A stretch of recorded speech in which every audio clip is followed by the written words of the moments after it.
Salut les investisseurs malins, j'espère que tu vas bien. J'analyse la levée de fonds de Money Walkie sur SoWeFund, le petit boîtier pour le paiement sans contact pour les enfants. Je suis donc sur le site de SoWeFund et on va donc démarrer tout de suite par cette analyse. Je suis bien sûr armé de mes critères d'investissement gagnants. Si tu ne connais pas mes critères d'investissement gagnants, eh bien, tu peux les télécharger directement en description de cette vidéo. C'est entièrement gratuit, tu pourras t'en resservir pour faire ta propre analyse de startup. Alors, au tout départ, en voyant donc Money Walkie, ce petit, voilà, c'est un petit bout de plastique en fait avec à l'intérieur une puce ou un truc pour du sans contact, je me suis dit, c'est pas un produit, c'est pas digital, c'est un produit physique, donc on n'a pas les effets d'échelle. Et puis finalement, donc en théorie ici négatif. Finalement, je me suis ravisé. On va mettre au moins un critère orange et même un critère orange qui tend sur le vert parce que on est sur un produit où certes la première fois il faut le produit physique, le créer et le vendre, mais ensuite on va avoir des commissions sur les paiements ou un abonnement récurrent avec un seul produit. Donc ça, c'est finalement un produit physique qu'on n'a qu'une fois, mais qui va ensuite amener des paiements récurrents. On en a déjà eu en analyse, et donc ça, c'est en général un critère vert. On a une traction puisqu'on a un chiffre d'affaires de 1 million en 2023 multiplié par 3 chaque année depuis 3 ans, et ils estiment 2,5 millions en 2024. Donc on a effectivement une vraie traction. Il y a un très gros marché. Il va y avoir vraisemblablement une bonne marge. Il faut savoir comment ils monétisent. Ils font du chiffre d'affaires. Je pense qu'il y a probablement un abonnement et peut-être une commission sur les paiements. Donc, c'est ça que je veux savoir. Voilà. Il est vendu au prix de 30 € avec les coques et l'abonnement, donc ponctuel, 1 € à chaque recharge, ou alors 1,90 € par mois en illimité, ou alors premium. Voilà, tout simplement. Donc, un modèle où là-dessus, la marge, même si elle est de 0, imaginons, je pense que c'est pas le cas, hein, mais imaginons que la marge soit de 0, au bout de 30 recharges, ou alors au bout de 15 mois, ça fait quand même 1 an et demi, eh bien, on est en positif, et après, c'est que de la marge, hein, puisque là-dessus, tu as peut-être quelques frais bancaires, mais grosso modo, tu n'as que de la marge avec une bonne méthode de monétisation. Donc, tu vois, ça, c'est assez rapide et facile à voir. Alors, il va y avoir une grosse question sur la valorisation, puisque j'ai compris qu'ils avaient déjà levé 8 millions, ce qui est énorme. Et on a la valorisation ici qui apparaît. Pour avoir accès à cette valorisation, je t'invite à créer ton compte sur SoWeFund.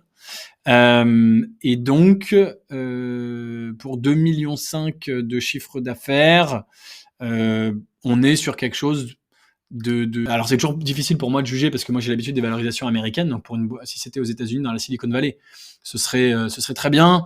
Ici, on va dire que c'est correct quand même parce qu'il y a quand même un chiffre d'affaires conséquent avec une bonne marge. Quel est leur avantage injuste ?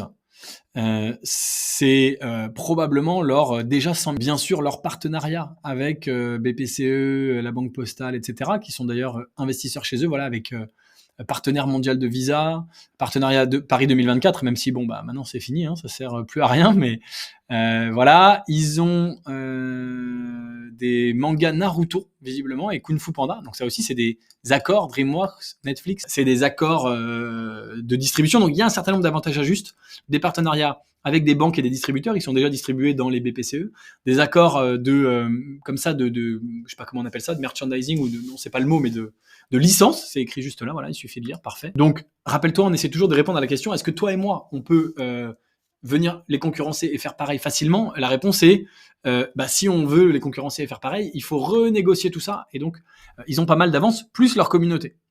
Donc c'est pas mal, ils sont présents visiblement aussi à la télé, tu vois, dans les maternelles, etc. Ils ont M6, et donc, la stratégie d'acquisition, ils ont déjà un partenariat ici avec la Fnac, ils sont déjà présents dans les agences caisse d'épargne, donc il y a un certain nombre d'avantages injustes, c'est vrai. Je me rends compte que je sais pas combien de temps ça fait, 4 minutes et j'ai déjà bien avancé. Il reste l'équipe. On va aller voir. Donc le cofondateur, c'est Raphaël Leprêtre, le CEO, et la cofondatrice, c'est Clémence.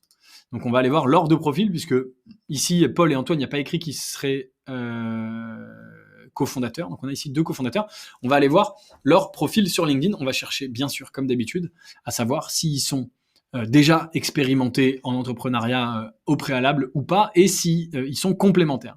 Donc ça fait 5 ans qu'ils font ça. Et avant, ils travaillaient visiblement donc dans des grandes entreprises, mais pas d'expérience entrepreneuriale. Mais par contre, il a un profil business commercial puisqu'il a fait business school, donc à la Sorbonne. Ici, on a Clémence qui travaille aussi depuis 4 ans, donc elle serait arrivée peut-être après, je ne sais pas. Mais elle est cofondatrice aussi de Caramel, pendant 1 an, et donc ça c'est sympa, et elle a fait Sciences Po. Donc on n'a pas de profil...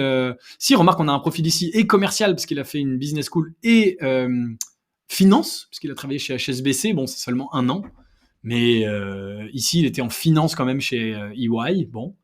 Et un profil ici, Sciences Po, Public Administration, donc, mais elle a une expérience entrepreneuriale d'au moins 1 an, dans le domaine en plus de l'enfance, épanouissement pour vos kids. Donc on a une équipe relativement complémentaire et un petit peu d'expérience entrepreneuriale au préalable avec Clémence, puis de toute façon, aujourd'hui, ils ont cette expérience depuis donc 4 ou 5 ans sur Money Walkie qui est pas mal puisqu'il y a du chiffre d'affaires. Alors l'attraction, je peux venir peut-être maintenant que j'ai vu que ça faisait 5 ans qu'il a démarré, dire bon bah c'est pas non plus une explosion de chiffre d'affaires au bout d'1 an ou 2 où on fait 2 millions, c'est seulement au bout de 5 ans. Enfin, ça reste quand même relativement intéressant.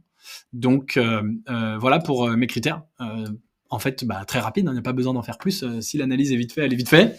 Dis-moi en commentaire ce que tu en penses, avec quels critères tu es d'accord ou pas. Et bien sûr, si tu veux investir avec moi dans des startups de la Silicon Valley dans lesquelles j'investis personnellement, eh bien, tu peux le faire au sein du club Léonis Investissement. Le lien est dans la description. Voilà, je te remercie de m'avoir regardé jusqu'au bout. Je te souhaite une très bonne journée ou soirée et à très bientôt. Ciao, ciao.